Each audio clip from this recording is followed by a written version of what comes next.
Dr. Sarah Chen pressed her gloved hand against the ancient stone surface, feeling the vibrations that had drawn her team to this remote asteroid in the Kepler 442 system.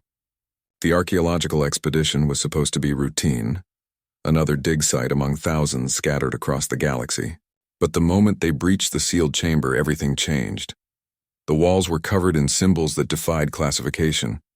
Not Zephyrian, not Altarian, not any of the 47 known alien languages in the galactic database.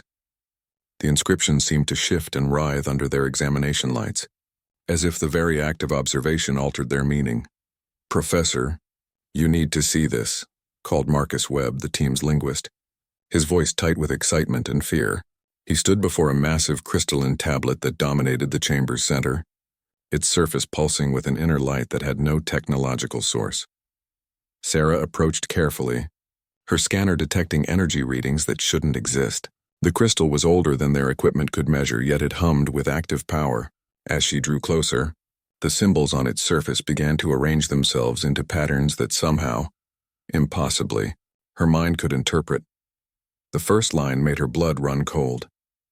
When the young species reaches beyond their birth star, when they touch the void with tools of metal and fire, the final countdown begins. Marcus stumbled backward, his face pale. "Sarah, this is describing humanity. The references to metal ships, the timeline, the progression from planetary to interstellar travel. This was written about us, but it's older than our solar system." The translation continued to flow through their minds, as if the crystal itself was teaching them its language. The prophecy spoke of a species that would emerge from a blue world, spreading across the stars with unprecedented speed. It described their nature with disturbing accuracy, their curiosity, their resilience, their refusal to accept limitations. "Look at this section," Sarah whispered, pointing to a cluster of symbols that seemed to burn brighter than the rest. "It's talking about something called the temporal cascade. When the prophesied species discovers faster than light travel, they trigger a chain reaction that affects the fundamental structure of reality itself." The chamber suddenly filled with a low, harmonic sound that seemed to come from the walls themselves. Other artifacts throughout the room began to activate, their surfaces glowing with the same inner light as the main tablet. Ancient machinery, dormant for eons, was awakening to their presence. Dr. James Rodriguez, their quantum physicist, ran his instruments over the activating devices. "These energy signatures are off the charts. Whatever technology this is, it's operating on principles we don't understand. It's like they're tapping directly into the quantum foam of spacetime." As more of the prophecy revealed itself, the team realized they were looking at something far beyond a simple prediction. This was a warning, carved by beings who had witnessed something so catastrophic that they had dedicated their final moments to, leaving a message for future civilizations. The prophecy described how the young species would initially bring hope to the galaxy. Their arrival would herald a new age of discovery and cooperation among the stars. But their very nature, the trait that made them remarkable, would also make them the catalyst for universal destruction. "The mathematics here," Marcus said, his voice shaking as he studied a section filled with complex equations.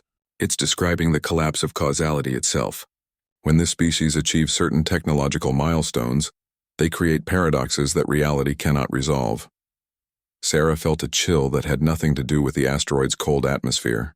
The prophecy wasn't just about humanity's rise to prominence among the galactic community. It was about how their quest for knowledge and their refusal to accept impossible would ultimately unravel the very fabric of existence. The final section of the visible text spoke of a countdown that had already begun. With each faster-than-light jump, each temporal experiment, each push beyond the boundaries of known physics, humanity was unknowingly accelerating toward a moment when time itself would cease to exist. As the team stood in stunned silence, processing the implications of their discovery, the crystal tablet began to pulse faster. New sections of text appeared, glowing with urgent intensity. The ancient warning system was activating fully, recognizing that the prophesied species had indeed found their message. "We need to get this information back to Earth immediately," Sarah said, though her voice lacked conviction. "How do you tell an entire species that their greatest achievements are also the seeds of universal destruction?" The chamber's other artifacts were now fully active, creating a symphony of lights and sounds that seemed to be trying to communicate something vital. Whatever civilization had created this place, they had put their final effort into ensuring this message would be found and understood. Marcus was frantically recording everything, his equipment struggling to capture the alien symbols that continued to shift and evolve. The prophecy isn't finished revealing itself. There are more sections appearing, deeper layers of meaning. It's like it's responding to our comprehension level. As if summoned by his words, new text blazed across the crystal's surface. This section was different from the warnings that had come before. These symbols carried a note of desperate hope, describing a possible solution hidden somewhere in the vast expanse of space. The ancient beings hadn't just left a warning. They had left a roadmap to salvation, scattered across the galaxy in locations that the prophesied species would eventually discover. But the path to redemption would require humanity to do something that went against their very nature. They would have to choose to limit their own advancement, to voluntarily stop pushing the boundaries that defined them. The irony was crushing. The very traits that made humanity special, that allowed them to achieve the impossible and unite the galaxy, were also the traits that would destroy everything. To save existence itself, they would have to become something they had never been, a species that accepted limits. As the team prepared to leave the chamber, the crystal tablet pulsed one final time, embedding coordinates deep in their minds. The next piece of the puzzle was waiting for them, but finding it would require a journey that would test everything humanity believed about their place in the universe. The emergency session of the Galactic Council had been called within hours of Dr. Chen's team returning to Earth.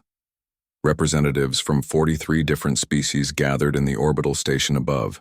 Centauri Prime, their expressions ranging from skeptical to terrified as the human delegation presented their findings.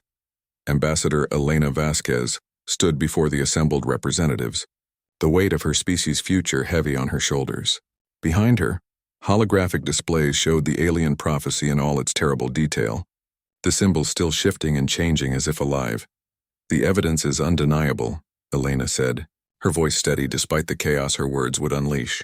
"This prophecy specifically describes humanity's technological progression, our expansion into space, even our first contact protocols. Whatever civilization created this warning knew we were coming long before we existed." The Zephyrian delegate, Ambassador Kethvar, clicked his mandibles in distress. His species had been among the first to welcome humanity into the galactic community, seeing their rapid advancement as beneficial to all. Now that same advancement appeared to be a death sentence for reality itself. "You claim this prophecy is about your species," spoke the Altarian representative, her crystalline form refracting the chamber's light into prismatic patterns. "But how can we be certain? Perhaps it refers to another young species, one we have yet to encounter." Dr. Chen stepped forward, activating a new holographic display. "The specifics are too accurate to be coincidence. The prophecy describes a species that develops fusion power within 50 years of splitting the atom. Humanity achieved fusion in exactly 47 years. It mentions a species that will make first contact with crystalline beings of pure thought within their first century of interstellar travel." The Altarian representative's light patterns shifted to show recognition and concern. Her people had indeed been humanity's first contact, and the description was unnervingly precise. Furthermore, Dr. Chen continued, the timeline matches perfectly. The prophecy states that the cascade effect begins when the young species achieves practical faster-than-light travel. We developed our quantum jump drives 3 years ago. According to the prophecy's mathematics, we're already 18 months into a countdown that spans approximately 200 years. The chamber erupted in alarmed chatter as representatives processed this information. 200 years seemed like a long time, but in galactic terms it was barely a moment. Some species in the Council lived for millennia, making this crisis feel immediate and personal. Grand Admiral Thorax of the Draconian Empire, a species known for their military prowess and strategic thinking, leaned forward in his chair. "If this prophecy is accurate, then every faster-than-light jump humanity makes accelerates this countdown. Every temporal experiment, every quantum manipulation brings us closer to universal destruction." Elena felt the weight of accusation in his words, but she pressed on. "The prophecy doesn't blame us for our nature. It acknowledges that we cannot help but push boundaries, that exploration and advancement are fundamental to who we are. But it also suggests there might be a solution, She activated another display, showing the coordinates that had been embedded in their minds during the discovery. There are other sites scattered across the galaxy, each containing pieces of what the prophecy calls the preservation protocol. The beings who created this warning didn't just leave us a death sentence. They left us a potential salvation. The ethereal representative, a being of pure energy contained within a crystalline shell, spoke with a voice like distant thunder. Our species has encountered similar ruins in the Veil Nebula, ancient structures that our archaeologists could never fully understand. If these sites are connected to your prophecy, then this crisis affects more than just recent discoveries. A new pattern began to emerge as other species shared their own encounters with inexplicable ruins and artifacts. The galaxy, it seemed, was littered with pieces of this ancient warning system, placed strategically along the paths that developing civilizations would eventually take. Dr. Rodriguez presented his analysis of the quantum mechanics involved. The temporal cascade isn't just theoretical.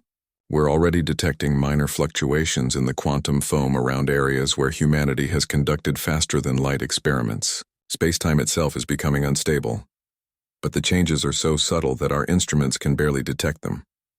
"How long do we actually have?" asked the Andromedian observer, a species that existed partially outside normal space-time. "If the countdown has already begun, what can realistically be done to stop it?" Elena exchanged glances with her scientific team before answering. "According to the prophecy's calculations, if humanity continues on our current trajectory of technological advancement, we have approximately 198 years before the cascade becomes irreversible. But if we could somehow accelerate our discovery of the other sites, if we could piece together the preservation protocol faster than originally intended, you're asking the entire galaxy to help humanity find a way to save us all from humanity itself," observed the Zephyrian delegate, his tone carrying both irony and genuine concern. The truth of that statement hung heavy in the chamber. Humanity had joined the galactic community as the promising newcomers, bringing fresh perspectives and innovative solutions to age-old problems. Now they were asking that same community to help them prevent their own success from destroying everything. Admiral Thorax stood, his massive form casting shadows across the assembly. "The Draconian Empire will commit our deep space exploration fleets to the search. If these sites exist, we will find them." One by one, other species began pledging resources to the effort. The Altarians offered their quantum computation abilities to help decode the prophecy's deeper layers. The Ethereals promised to share their knowledge of the ancient ruins they had discovered. Even the traditionally isolationist hegemony species agreed to allow search vessels through their territories. But as the council session continued, a more troubling question emerged. Even if they found all the sites and pieced together the preservation protocol, would humanity be able to implement it? The solution might require them to fundamentally alter their nature, to abandon the very curiosity and drive that had brought them to the stars in the first place. Elena could see the doubt in the eyes of the other representatives. They were willing to help, but they all wondered the same thing. Could a species change its fundamental nature to save the universe, or were they all simply passengers on a ship that was already doomed to crash? As the session ended and representatives began to disperse to their respective fleets and governments, Elena remained behind, staring at the holographic display of the prophecy. The ancient symbols continued their subtle dance as if they were aware of being watched, as if they were judging whether the young species they described was truly capable of the sacrifice that salvation would require. The race against time had begun, but the finish line demanded a price that might be higher than any species should be asked to pay. Captain Sophia Reyes guided her ship, the UES Discovery, through the asteroid field that surrounded the second prophetic site. 3 months had passed since the Galactic Council's emergency session, and the search for additional ruins had yielded results beyond anyone's expectations. The galaxy was honeycombed with ancient sites, each one part of a vast network that spanned millions of light-years. "Contact the Altarian vessel," Sophia ordered her communications officer. "Tell them we're beginning our descent to the surface." The planet below was a dead world, its atmosphere stripped away eons ago by its dying star. But beneath its barren surface lay structures that defied understanding, built by the same civilization that had created the original prophecy. As humanity's fastest ships worked alongside alien allies, a disturbing picture was beginning to emerge. Dr. Chen materialized on the bridge via quantum teleportation, her team having been split across multiple excavation sites to speed up the research process. Her face carried the exhaustion of someone who had been pushing herself beyond human limits for weeks. "What have you found?" Sophia asked, though she dreaded the answer. Each new discovery had only made their situation more complex and more urgent. "The network is vast," Sarah replied, activating a holographic star map that filled the bridge. Red dots marked confirmed sites, while yellow indicated probable locations still being investigated. "We've identified over 300 sites so far, and the pattern suggests there are thousands more." The map rotated slowly, revealing a structure that seemed to encompass entire galactic arms. The ancient civilization hadn't just left a warning. They had built a massive early warning system designed to activate when certain conditions were met. "But that's not the most disturbing part," Sarah continued, her voice dropping to almost a whisper. "The sites aren't just monitoring humanity. They're monitoring the universe itself, watching for the specific quantum signatures that our technology produces." Lieutenant Commander Hayes, the ship's quantum physicist, stepped forward with his latest analysis. "Every time we make a faster-than-light jump, every time we manipulate space-time, the network records it. The ancient civilization created a galaxy-spanning sensor array that's been tracking our progress since our first tentative steps into space." Sophia felt a chill run down her spine. "You're saying they've been watching us from the very beginning?" "Not watching," Hayes corrected. "Measuring. Each site we've excavated contains computation devices that are still active after millions of years. They're running continuous calculations, tracking the cumulative effect of humanity's technological advancement on the fundamental structure of reality." A new voice joined the conversation as Ambassador Elena Vasquez appeared on the main screen, transmitting from the Diplomatic Corps flagship. "The implications go beyond simple observation. The network is making predictions, calculating probability matrices for how quickly we'll reach each technological milestone." Elena's image flickered slightly as her ship's communication array struggled with the quantum interference that seemed to surround all the ancient sites. The ethereal representatives have been analyzing the computational systems. According to their findings, the network has been refining its predictions for millions of years, waiting for the species described in the prophecy to emerge. Dr. Chen pulled up another display, this one showing a timeline that stretched from humanity's first spaceflight to a point 200 years in the future. "The network predicted our development of faster-than-light travel within 5 years of our actual achievement. It predicted our first contact with alien species within 2 years. Every major technological leap we've made has fallen within the prediction windows established by this system." "Which means," Sophia said grimly, "that it's probably right about the temporal cascade as well." The bridge fell silent as that reality sank in. If the ancient network had been accurate about everything else, then its predictions about humanity's role in universal destruction were likely equally precise. "There's more," Sarah continued, activating a new section of the holographic display. "We found references to something called the Watchers. The network wasn't built by the original civilization alone. They had help from beings that exist partially outside normal spacetime." Hayes stepped closer to examine the data. "The quantum signatures are unlike anything we've encountered. These Watchers appear to be entities that can perceive multiple timelines simultaneously. They help design the network to account for variables that three-dimensional beings couldn't possibly consider." Elena's expression grew more troubled. "The Draconian exploration fleets have reported similar findings at their assigned sites. Admiral Thorax believes that some of these Watchers may still be active, still monitoring the network's functions." As if summoned by her words, the ship's sensors detected an energy signature approaching from the planet's surface. The readings were unlike any known technology, fluctuating in patterns that seemed to exist in multiple dimensions simultaneously. "Captain," called the sensor operator, "something's coming up from the excavation site. Energy patterns match theoretical models for higher dimensional entities." Sophia felt her crew tense around her as the signature grew stronger. First contact with alien species had been challenging enough, but the possibility of encountering beings that existed beyond normal reality was terrifying. In entirely new ways, the entity manifested on the bridge as a shifting pattern of light and shadow that seemed to exist slightly outside normal perception. When it spoke, its voice came from everywhere and nowhere, bypassing their ears and speaking directly to their minds. The young species has found the network, it said, its communication carrying overtones of sadness and inevitability. We had hoped it would take longer, that more time would remain. Dr. Chen found her voice first. You're one of the Watchers. You helped build this system. We observe. We measure. We witness the patterns that repeat across time and space, the entity replied. Your species follows a path we have seen before in other galaxies and other timelines. The outcome is always the same. Elena's image leaned forward. Then you know about the preservation protocol. You know there's a way to prevent the cascade. The Watcher's form shifted, taking on patterns that hurt to look at directly. The protocol exists, but its implementation requires sacrifice beyond what any species has ever willingly chosen. To save the universe, your people must abandon everything that makes them who they are.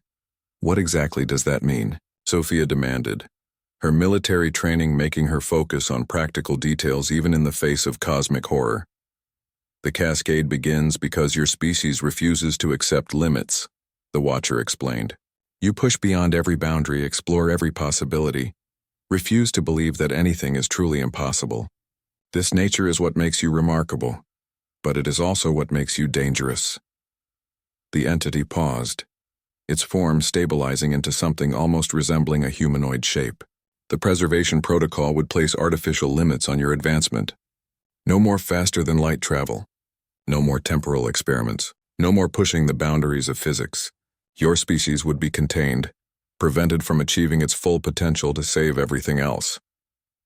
The bridge fell silent as the full weight of the choice became clear. Humanity would have to choose between their own nature and the continued existence of the universe. They would have to become something they had never been, a species that accepted being told what they could and could not do. How long do we have to decide? Elena asked, though her voice suggested she already knew the answer wouldn't be comforting. The network's calculations show increasing instability in local spacetime, the Watcher replied. Each site you activate, each piece of the protocol you uncover, accelerates the timeline. Your search for salvation is itself hastening the apocalypse. As the entity began to fade, it left them with a final, chilling observation. The choice will not be yours alone to make. Others are watching, others who have their own understanding of what must be done. The galaxy will not willingly accept destruction, even if preventing it means destroying the species they have come to call friends. The secret meeting took place in the shadowed depths of the Hegemony flagship, far from the monitoring systems that had become standard on all galactic vessels since the prophecy's discovery. Representatives from 12 different species gathered in the ship's quantum-shielded conference room, their faces illuminated only by the faint glow of encrypted communication devices. Admiral Thorax of the Draconian Empire stood at the head of the table, his massive form casting long shadows across the assembled delegates. 6 months of searching, and we now have the complete picture. The preservation protocol exists, but implementing it requires the complete technological castration of humanity. The Altarian representative, her crystalline form dimmer than usual, pulsed with agitated light patterns. The latest quantum measurements confirm the Watcher's warnings. Each site we activate destabilizes local spacetime further. The human search for salvation is accelerating their own countdown. Ambassador Kethvar of the Zephyrians clicked his mandibles nervously. My government has run projections based on the complete protocol data. If humanity implements the restrictions voluntarily, they become a contained species, limited to their current technological level for the rest of their existence. If they refuse, the cascade becomes inevitable. Finished the Hegemony delegate, a being whose species had remained neutral in galactic politics for millennia. The mathematics are clear. There is no middle ground. Admiral Thorax activated a holographic display showing the latest sensor readings from human space. Humanity shows no signs of slowing their advancement. If anything, the discovery of the prophecy has accelerated their research. They're treating this as a challenge to overcome rather than a limitation to accept. The ethereal representative, her energy form contained within its crystalline shell, spoke with obvious reluctance. Our deep space monitors have detected new quantum experiments in the Sol system. The humans are attempting to develop even faster methods of interstellar travel, believing that speed will help them find a solution before the countdown completes. A heavy silence fell over the group as they processed this information. Each species represented at this clandestine meeting had come to the same terrible conclusion, but none wanted to be the first to voice it aloud. Finally, the Andromedian observer broke the silence. We're discussing the forced sterilization of an entire species' technological development. Do we have the right to make such a decision for another civilization? Do we have the right not to? Countered Admiral Thorax. If humanity won't accept the necessary limitations voluntarily, and their continued advancement threatens universal destruction, what choice do we have? The Zephyrian delegate's antenna twitched with anxiety. My people have grown fond of humanity. They bring fresh perspectives to ancient problems, but fondness cannot outweigh the survival of everything that exists. The Altarian representative's light patterns shifted to show calculations and probability matrices. Our quantum computers have modeled every possible scenario. Voluntary compliance by humanity has a probability of less than 3%. Forced compliance through technological suppression has a 97% chance of preventing the cascade. Forced compliance, repeated the hegemony delegate slowly. We're talking about using superior numbers and firepower to force an allied species into technological regression. This would be an act of war against our own friends. Admiral Thorax's expression remained grim but determined. War is temporary. Universal destruction is permanent. If we must choose between humanity's freedom and existence itself, the choice is clear. The ethereal representative pulsed with conflicted energy. There may be another option. The Watchers mentioned that the cascade could be prevented if humanity were redirected. Instead of forcing technological regression, we could guide their development down paths that don't trigger the cascade. Manipulation instead of suppression, mused the Andromedian, but that would require deception on a massive scale. We would need to convince humanity that certain research directions are impossible or too dangerous to pursue, while secretly ensuring they never discover the truth. The group considered this alternative, but Admiral Thorax shook his head. You're describing the creation of a galaxy-wide conspiracy to limit human development through lies and misdirection. How is that more ethical than honest suppression? The Zephyrian delegate's mandibles clicked rapidly. Because it preserves the illusion of human freedom while preventing universal destruction. They continue to advance, just not in the directions that trigger the cascade. And when they inevitably discover the deception? Asked the hegemony representative. Humanity's defining characteristic is their refusal to accept limitations. They will uncover any conspiracy given sufficient time. The Altarians' light patterns grew more agitated. Time is the critical factor. If we can delay their dangerous research for even 50 years, we might find a better solution. The protocol sites may contain additional information we haven't discovered yet. As the delegates debated the merits of suppression versus manipulation, encrypted communications began arriving from their home governments. The secret was spreading throughout the galactic leadership, and the pressure for action was mounting. Admiral Thorax read through a priority message from the Draconian High Command. My government has authorized military action if necessary. The Fifth Fleet is being repositioned to strategic locations throughout human space. Similar reports came from other species. The Altarians were developing quantum viruses that could disable human faster than light drives. The Ethereals were preparing to place energy-dampening fields around key human research facilities. The galaxy was quietly mobilizing for a conflict that none of them wanted, but all of them feared was necessary. What about the humans themselves? Asked the Andromedian. Have any of them reached the same conclusions we have? Surely some of their leadership understands the implications. The Zephyrian delegate activated his own communication device. Our intelligence suggests that human leadership is split. Some advocate for voluntary compliance with the protocol's limitations. Others view the prophecy as a challenge to be overcome through accelerated research. But the majority seem to believe they can find a third option. A third option that doesn't exist, Admiral Thorax said grimly. The ancient civilization that created the network had millions of years to find alternatives. The Watchers have observed countless species face this same choice across multiple galaxies. There is no solution that allows unlimited advancement without triggering the cascade. The meeting was interrupted by an urgent transmission from the Galactic Council's monitoring station. The human research facility in the Alpha Centauri system had just achieved a breakthrough in temporal mechanics, successfully creating a stable time dilation field that operated outside normal spacetime. The assembled delegates, watched in horrified fascination as sensor readings showed the space around the human facility beginning to fluctuate in ways that matched the ancient network's warnings.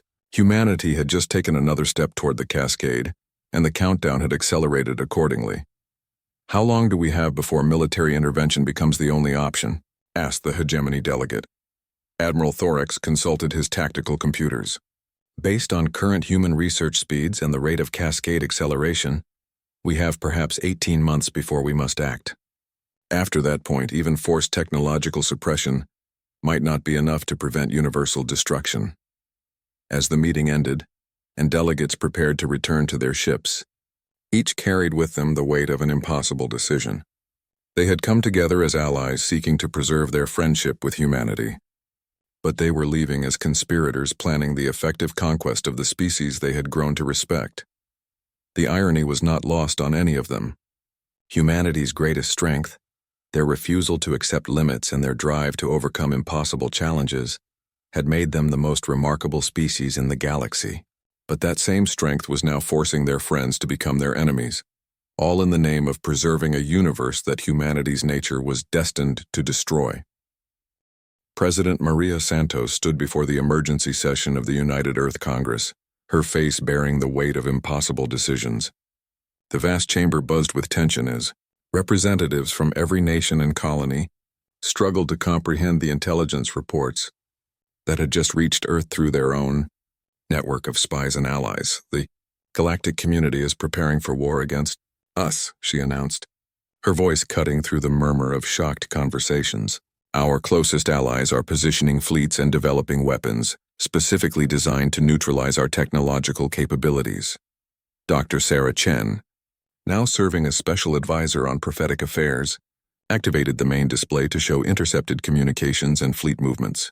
"Our intelligence network has confirmed what we feared. The other species have concluded that voluntary compliance with the preservation protocol is impossible for humanity. They're preparing to enforce compliance through force." Secretary of Defense James Harrison leaned forward in his chair. "Admiral Thompson's Deep Space Reconnaissance has detected draconian fleet movements in 12 sectors surrounding human space. The Altarians have withdrawn their technical advisors from our research facilities. Even the Zephyrians, our oldest allies, have restricted human access to their territory." A representative from the Mars colonies stood up, her voice shaking with emotion. "How can they do this to us? We've been nothing but beneficial to the galactic community. We've shared our discoveries, helped solve their problems, fought alongside them against threats. Now they want to cage us like dangerous animals." President Santos nodded grimly. "According to the intelligence reports, they view it as choosing the lesser evil. In their calculations, our containment is preferable to universal destruction." Dr. Rodriguez, who had been analyzing the complete preservation protocol data, stepped forward with his latest findings. "The protocol isn't just about limiting our technology. It's about fundamentally altering our species' relationship with the universe. We would be prohibited from researching certain areas of physics, banned from developing specific technologies, and monitored constantly to ensure compliance." "Monitored by whom?" asked the representative from the Europa research stations. "By the same network that's been tracking our progress since we first left Earth," Dr. Chen replied. "The ancient sites aren't just archaeological ruins. They're components of a galaxy-spanning prison system, designed to contain species that pose a threat to cosmic stability." The chamber erupted in angry voices as the full implications became clear. Humanity was being asked to voluntarily enter a cage that had been built millions of years before they existed, designed by beings who had anticipated their eventual emergence and planned accordingly. Dr. Elizabeth Warren, the director of temporal research, stood to address the assembly. "Our latest experiments in the Alpha Centauri system have yielded remarkable results. We've successfully created stable temporal fields that allow for limited time dilation, without the quantum instability that the prophecy warns against." President Santos felt a flicker of hope. "Are you saying we might have found a way around the cascade?" "I'm saying we've found the beginning of a solution," Dr. Warren corrected. "The cascade occurs when our faster-than-light technology creates unresolvable paradoxes in space-time. But if we can develop temporal technology that operates outside normal causality, we might be able to achieve interstellar travel without triggering the quantum instabilities." Secretary Harrison activated his tactical displays. Even if Dr. Warren's research succeeds, we still face the immediate problem of galactic intervention. Our defensive capabilities are impressive, but we're outnumbered 50 to 1. If the galaxy decides to enforce the protocol through military action, we cannot resist effectively.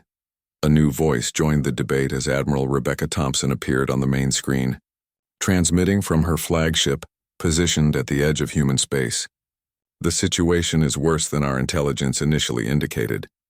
The galactic fleets aren't just positioning for a blockade, they're preparing for full-scale technological suppression. Admiral Thompson's image flickered as her ship's communication array dealt with increasing levels of quantum interference.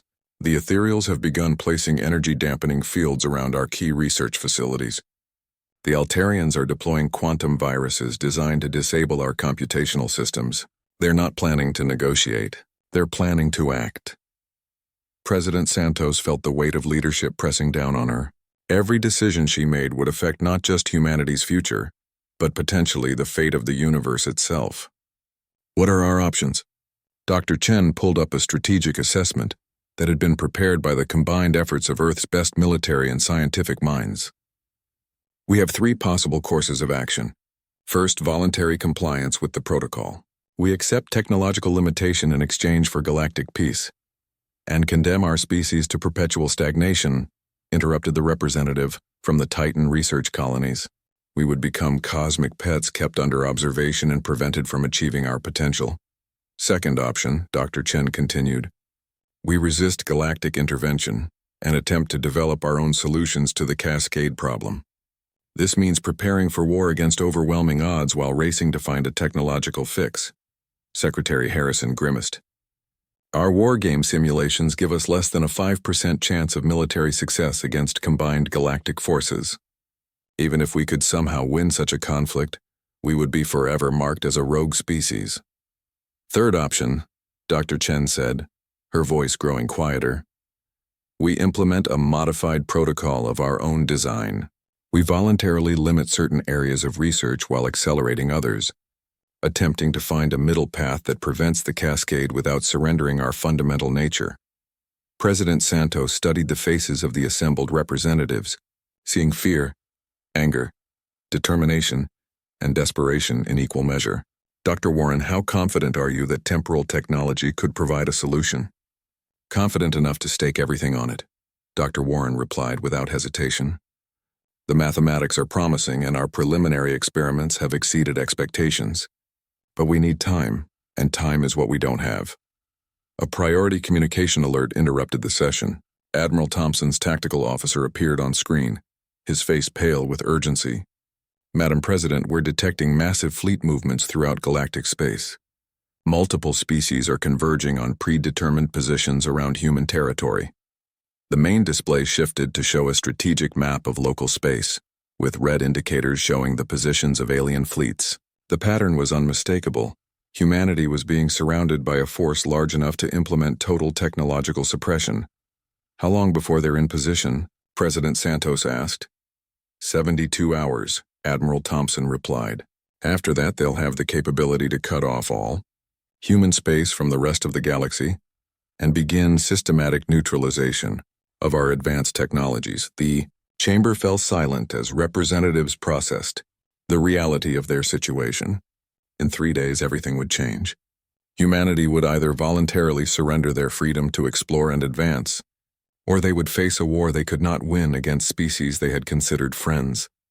President Santos stood up, her decision crystallizing in her mind. We are not a species that accepts cages, no matter how gilded they might be. We will not voluntarily surrender our nature to preserve a universe that apparently cannot coexist with who we are. She paused, looking at each representative in turn, but we are also not a species that destroys everything out of spite. We will implement our own solution. Dr. Warren's temporal research will be given unlimited resources and priority. We will find a way to be both human and safe for the universe. And if the galactic fleets move against us before we can complete the research? Asked Secretary Harrison. President Santos's expression hardened with determination. Then we will show the galaxy exactly why they were right to fear us in the first place. We may not be able to win a conventional war, but we are very good at making the impossible possible. If they want to cage us, they're going to learn why that was never a realistic option. As the session ended and representatives scattered to implement emergency protocols, the fate of the universe hung in the balance between humanity's refusal to accept limits and the galaxy's determination to impose them. The countdown to confrontation had begun, and neither side seemed willing to back down. The first shots of the war were fired not with weapons, but with quantum disruption fields that swept across human space like an invisible tsunami. Dr. Elizabeth Warren watched helplessly as her temporal research facility's power systems fluctuated wildly, the ethereal dampening fields interfering with the delicate quantum matrices that powered her experiments. "Status report," she called out as alarms blared throughout the Alpha Centauri research station. Her team scrambled to stabilize the temporal field generators before the cascade effect they were studying spiraled out of control. "Quantum coherence dropping rapidly," shouted her assistant, Dr. Park, his fingers flying over control interfaces. "The ethereal fields are disrupting our containment systems. If we lose stability now, the temporal distortion could tear the station apart." Through the observation windows, Warren could see the sleek forms of Altarian vessels positioning themselves around the research facility. Their crystalline hulls gleamed with stored energy, ready to deploy the quantum viruses that would permanently disable human faster-than-light technology.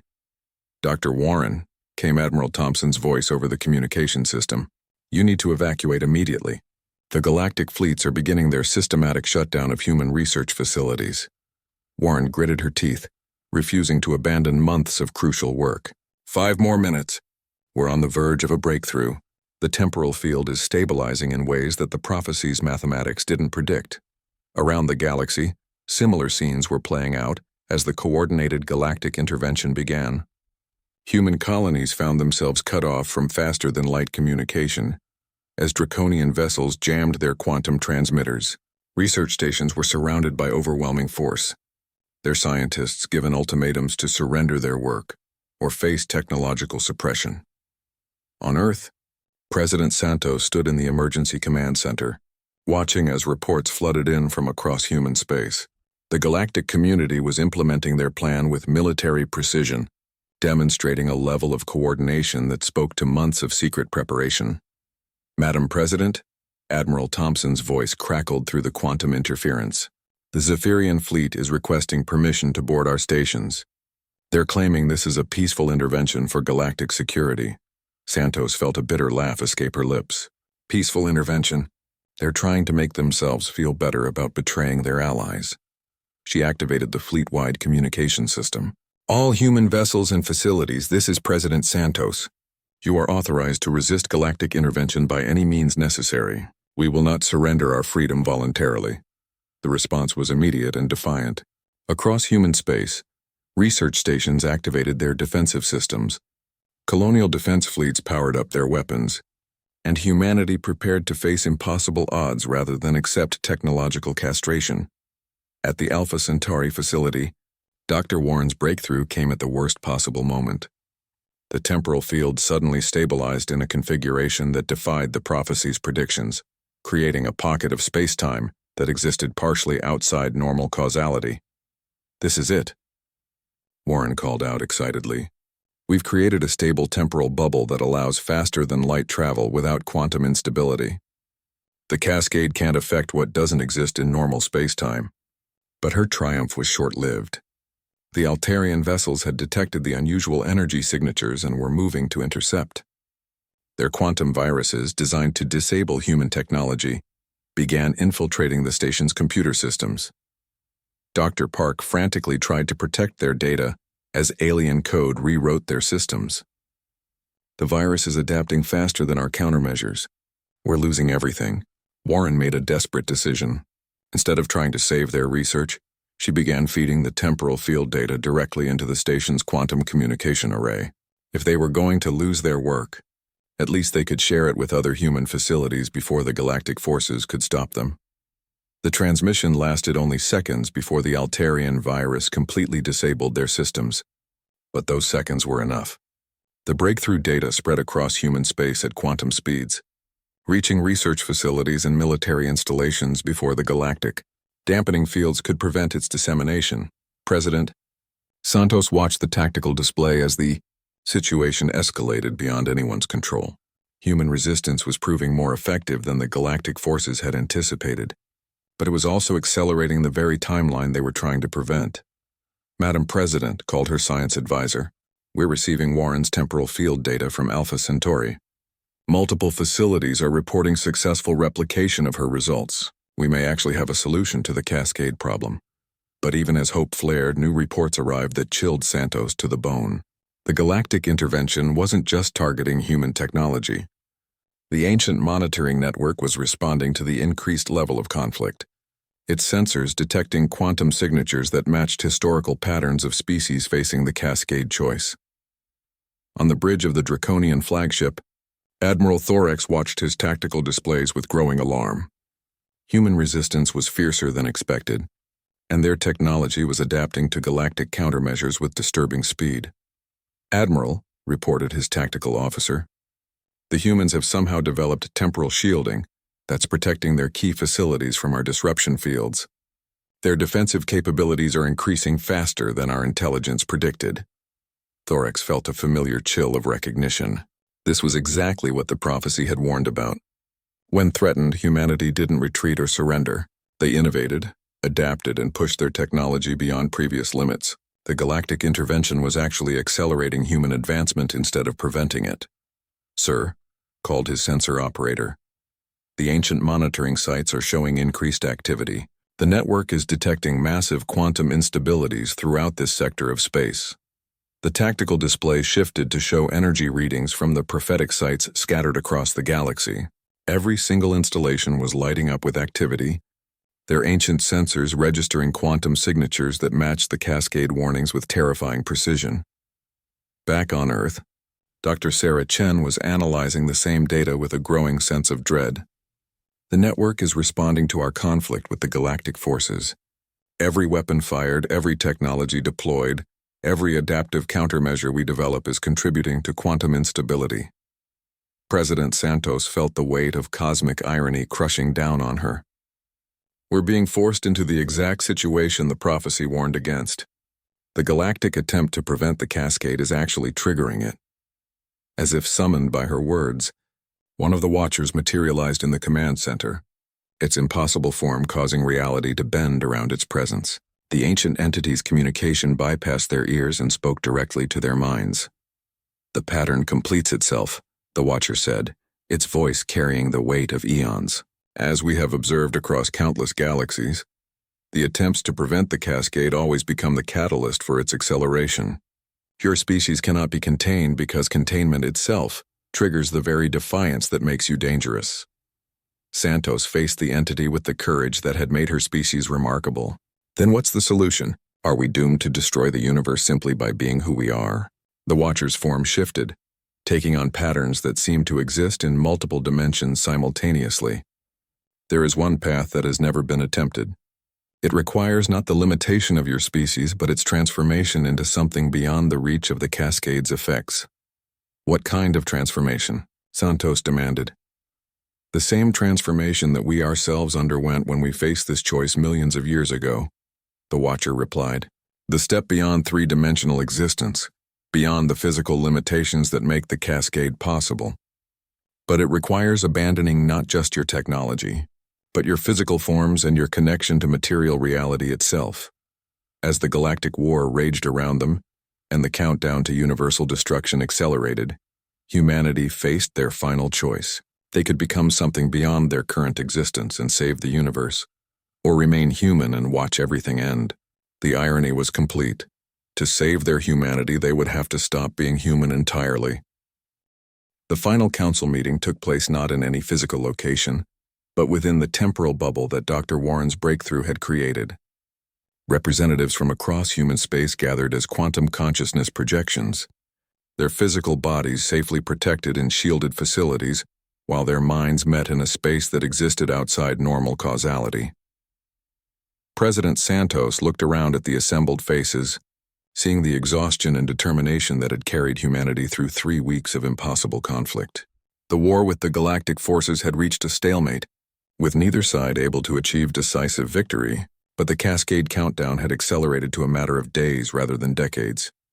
"The situation is clear," she began, her voice carrying across the temporal space without the need for technology. "The Watcher has confirmed what our own scientists have calculated. We have approximately 72 hours before the quantum instabilities become irreversible." Dr. Warren materialized beside her, her consciousness bearing the strain of maintaining the temporal field while conducting the most important research of human history. "The transformation process is theoretically possible. We can use our temporal technology to shift human consciousness beyond three-dimensional existence, becoming beings of pure thought and energy like the Watchers themselves." "But we would no longer be human," said Admiral Thompson grimly. "We would become something else entirely, abandoning our physical forms and our connection to the material universe." The debate that followed was unlike any in human history. They weren't discussing policy or resources or territory. They were debating the fundamental nature of their species' existence, weighing their humanity against the survival of everything that had ever been or ever could be. Dr. Chen presented the scientific analysis with clinical precision. The transformation would preserve our consciousness, our memories, and our individual identities. But we would lose our ability to directly interact with physical reality. We would become observers and guardians rather than explorers and builders. "It's not death," added Dr. Rodriguez, "but it's not life as we've ever known it either. We would exist in a state similar to the Watchers, perceiving multiple dimensions and timelines simultaneously." Representative Williams from the Mars colonies voiced what many were thinking. "Are we even qualified to make this decision for our entire species? Some humans aren't part of this council. Do we have the right to choose transformation for everyone?" President Santos activated a display showing the quantum cascade calculations. "The mathematics are clear. If we don't act within the next 72 hours, there won't be anyone left to make choices about anything. The cascade will unravel reality itself." As the debate continued, messages arrived from across the galaxy. The galactic fleets, having realized that their intervention was accelerating rather than preventing the cascade, had ceased their attacks and were requesting emergency consultation. Even Admiral Thorex admitted that military force had proven counterproductive. "The Draconian Empire offers its full support for any solution humanity can devise," came Thorex's transmission. "We have analyzed the cascade progression and confirmed that conventional intervention is no longer viable." Similar messages arrived from other species. The Altarians offered their quantum computation abilities to help process the transformation. The Ethereals promised to shield human facilities during the transition period. Even the traditionally isolationist hegemony species volunteered to help evacuate any humans who chose not to undergo transformation. But the most significant communication came from the Watchers themselves. The ancient entities revealed that they had been waiting for this moment across millions of years, hoping that the prophesied species would choose the path of ascension rather than destruction. "Your species represents a unique opportunity," the lead Watcher explained to the assembled council. "Previous civilizations that faced this choice either accepted limitation and stagnated, or refused transformation and triggered the cascade. You are the first to develop the necessary technology while retaining the willingness to sacrifice for others." Dr. Warren stepped forward with her final analysis. "The transformation isn't permanent in the traditional sense. Once we exist beyond three-dimensional space, we could potentially develop methods to return to physical existence without triggering cascade effects. We would be buying time and safety while working toward a more permanent solution." The vote when it came was not unanimous, but it was decisive. 78% of the human representatives chose transformation over extinction, choosing to sacrifice their physical existence to preserve the universe for all the species they had come to call friends. The transformation process began immediately, with Dr. Warren's temporal technology serving as the bridge between physical and transcendent existence. Across human space, volunteers entered specially prepared chambers while their consciousness was gently shifted beyond three-dimensional reality. President Santos was among the first to undergo the process, her transformation serving as an example for others. As her physical form dissolved into patterns of energy and thought, she felt her perception expand beyond anything she had previously imagined. She could see the quantum cascade calculations not as abstract mathematics but as actual stress patterns in the fabric of reality itself. The process wasn't painless, But it wasn't death either. Human consciousness adapted to its new state with the same flexibility that had allowed the species to thrive in environments from deep space to alien worlds. They remained themselves while becoming something more. As the last human underwent transformation, the ancient monitoring network registered the cessation of cascade-triggering quantum signatures. The countdown stopped with less than 6 hours remaining. The universe saved by a species that had chosen to sacrifice their physical existence rather than accept limitations on their growth. In their new state of existence, humanity discovered capabilities that transcended their previous limitations. They could perceive the entire galactic community simultaneously, understand the quantum mechanics of reality itself, and begin work on solutions that had been impossible in three-dimensional space. The galactic species, initially confused by humanity's apparent disappearance, gradually came to understand what had happened. The humans hadn't died or been defeated. They had evolved beyond physical existence while retaining their essential nature as explorers and problem solvers. Communication with the transformed humans required new technologies, but when contact was established, the galactic community discovered that their friends had not abandoned them. The ascended humans served as guardians and advisors, helping other species avoid the cascade trap while working on methods to safely explore the dangerous regions of physics that had previously been forbidden. Years passed, and the transformed humans made discoveries that revolutionized understanding of reality itself. They found ways to enable faster-than-light travel without cascade risks, developed technologies that operated outside conventional space-time, and began teaching other species how to transcend their own limitations safely. Most remarkably, they proved that the Watcher's ancient assertion was wrong. The cascade wasn't an inevitable result of advanced technology. It was a challenge that could be overcome through understanding and wisdom, rather than limitation and fear. Eventually, humanity developed methods to return to physical existence without triggering cascade effects, their transcendent period having given them the knowledge needed to safely explore the ultimate frontiers. They resumed their role as the galaxy's most curious and innovative species. But now they carried the wisdom of beings who had sacrificed everything to save everyone. The prophecy had been fulfilled, but not in the way its creators had intended. The young species from the blue world had indeed triggered the end of time as previously understood. But instead of destroying the universe, they had transformed it into something greater, proving that some limits existed not to contain, but to be transcended through courage, wisdom, and the willingness to sacrifice for others. The ancient monitoring network, its purpose finally fulfilled, powered down across the galaxy. The Watchers, no longer alone in their transcendent existence, began teaching other species the paths to safe ascension. And humanity, in whatever form they chose to take, continued to push the boundaries of what was possible, making the impossible happen one discovery at a time.